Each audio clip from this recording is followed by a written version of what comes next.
Olá pessoal, dando continuidade aí às aulas de Química, como já foi explicado nas aulas anteriores sobre os modelos atômicos, sobre as partículas, né, que formam o átomo, nessa aula aqui nós vamos explicar um pouco o número atômico, o número de massa, as observações que nós devemos fazer, as coisas importantes que têm que ser explicadas, né, nesse vídeo aula, a fórmula que nós muito utilizamos na química e a simbologia, que é de fundamental importância para começarmos a entender um pouco a tabela periódica. Vamos lá. O primeiro que eu vou explicar para vocês é o número atômico. O que seria o número atômico? O número atômico, representado pela letra Z, é definido como o que define a espécie do átomo. O que define a espécie do átomo é o número atômico, ou seja, como ele está representado na tabela periódica. E o que seria a massa atômica? A massa atômica, que é representada pela letra A aqui, é a junção, o somatório de prótons mais nêutrons, que ficam dentro do núcleo. Então, como definimos isso? É um número inteiro que representa o total de partículas. Partículas essas que estão dentro do núcleo, né? São os prótons e os nêutrons, que estão dentro do núcleo desse átomo. Então, é a massa atômica. Entendeu? Uma parte super importante que define o átomo, que divide o átomo, né? Uma observação que deve ser bem explicada aí para vocês, para diferenciar, é a seguinte: o que seria a massa atômica e a massa do átomo? Qual é a diferença? A diferença é a seguinte: a massa atômica é o número que indica quantas vezes a massa do átomo é mais pesada que o U.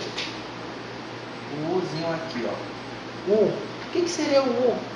O U é a unidade de massa atômica. É uma conversão, uma representação, um padrão, entendeu? Que deve ser seguido para diferenciar um átomo do outro, entendeu? Então, unidade de massa atômica.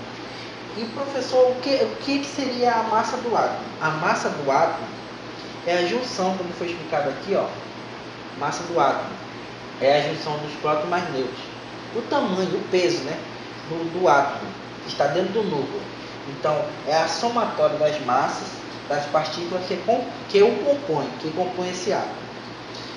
Também, o que eu posso explicar para vocês que é bem importante, é isso daqui. A massa é igual aos prótons mais nêutrons. Ou massa é igual ao Z mais N. O que seria isso, professor? A massa é formada por prótons, onde é a junção, né, dos prótons mais nêutrons. Isso daqui, você quer descobrir quantos prótons tem nesse átomo. Você isola, você passa um N para o outro membro, né, e isola o P, que é o próton. Aí você vai verificar quanto que tem de prótons. Ah, eu quero saber quanto que tem de nêutrons. Isola o próton mais a massa e você vai encontrar os nêutrons. Então isso é super importante para verificar a composição desse elemento. Uma outra coisa também que é de suma importância, na tabela periódica, a gente não vai conseguir colocar, né, esse nome por extenso lá, né, o hidrogênio. A gente vai representar ele por letras. Então, por exemplo, o hidrogênio ele é representado na tabela periódica pela letra H. Ok, pessoal? O carbono também pela letrinha aqui, C. Mas aí, pessoal, fica a pergunta: professor, e quando aparece com letras iguais, por exemplo, o cálcio e o césio?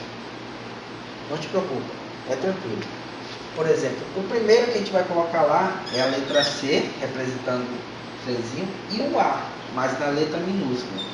Ok, pessoal? Isso aí é a simbologia que está lá dentro da tabela periódica. Só você pegar qualquer tabela periódica, você vai verificar isso. O outro também é o C. Só é pegar as duas primeiras letras, entendeu? Da tabela periódica, A primeira é maiúscula e a segunda é minúscula, entendeu? Isso é simbolizado na tabela periódica, ok, pessoal? Vamos ver um exemplo aqui bem interessante dessa parte aqui, dessa fórmula. Ó, número de massa é prótons mais nêutrons, que pode ser simbolizado pelo P ou pelo Z, ok? Então, consideramos um átomo aqui, ó. Esse átomo aqui, ele tem 11 prótons, tem 12 nêutrons e tem 11 elétrons. Uma coisa que vocês têm que entender, que é super importante, é que o átomo normal, ele tem que estar no estado fundamental. Daqui a pouquinho eu vou explicar para vocês o estado onde ele fica ionizado, ou seja, formando cátions e ânions. Mas vamos entender no estado fundamental. No estado fundamental, esse átomo aqui, ele tem 11 elétrons.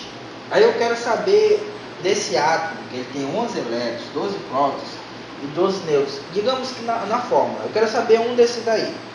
Aí digamos que ele não me forneceu o número de elétrons, mas ele me forneceu o número de prótons e o número de nêutrons. Então a gente vai recorrer à fórmula. Vamos lá. A fórmula. Qual é a fórmula? O número de massa é igual ao número de prótons, que pode ser representado por P ou Z, né? Vamos colocar Z, mais o número de nêutrons. Ok, pessoal?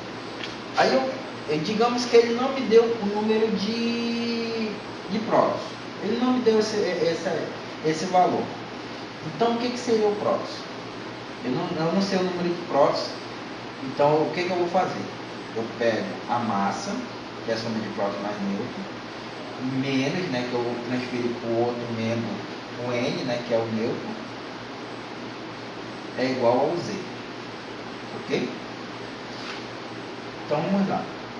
Quanto que é o somatório do próton mais nêutron, que é a massa? O somatório dá 23, ok? 11 mais 12, 23. Menos os nêutrons. Quanto que eu tenho de nêutron aqui? 12. É igual a quem? É igual aos prótons. Quanto que deu, pessoal? 11. Ok, pessoal? Então, entendeu? Comprovado que dá esse valor, que é importante. Ok? Outra coisa assim que o aluno tem muita dificuldade é, por exemplo, quando esse átomo ele é um cátion ou ele é um ânion. No núcleo, a primeira pergunta que eu te faço, aluno, por que quando um átomo ele perde um elétron, porque ele perde, a única coisa que o átomo vai perder, detalhe, a única coisa que o átomo vai perder é o elétron. Ele perde prótons, ele não perde. Por que ele não perde prótons nem nêutrons? Porque o átomo, vamos olhar aqui esse exemplo aqui. Esse é um átomo onde ele tem o seu núcleo aqui, o que está dentro do núcleo? Está os prótons e os nêutrons. E o que está ao redor desse núcleo? Os elétrons. E quem vai perder? Sempre que o nêutron e o próton, ele não tem mobilidade alguma, porque ele está no núcleo. Se ele sair do núcleo, ele vai desfazer esse átomo. Entendeu, pessoal? Então, entenda. O núcleo é formado por prótons e nêutrons, e esses nêutrons não perdem nada. Não perdem, nem próton nem nêutron. O que vai ter mobilidade aqui são os elétrons. Então, é eles que o átomo perde, elétrons. No estado fundamental, digamos um átomo que ele tem 11 elétrons, e se ele tem 11 elétrons, ele está no estado fundamental, ele não perdeu nada. Então, ele tem 11 prótons.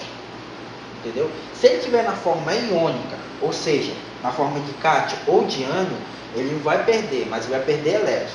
Aí, professor, eu fico perguntando, professor, por que o átomo, quando ele perde um elétron, ele fica positivo? Eu não entendi mais nada. Calma, você vai entender. Quando um átomo perde ele fica positivo, ou seja, ele perde elétrons e ele fica com uma tendência maior de carga positiva, entendeu? Aí ele fica, por exemplo, esse átomo aqui, se ele perdeu 11 elétrons, ele tem 11 elétrons, ele perdeu um elétron, ele ficou com carga em excesso, cargas positivas em excesso, ou seja, ele virou um cátion, entendeu, pessoal? Então essa é a diferença aí. Mais uma vez, obrigado, um abraço, até a próxima.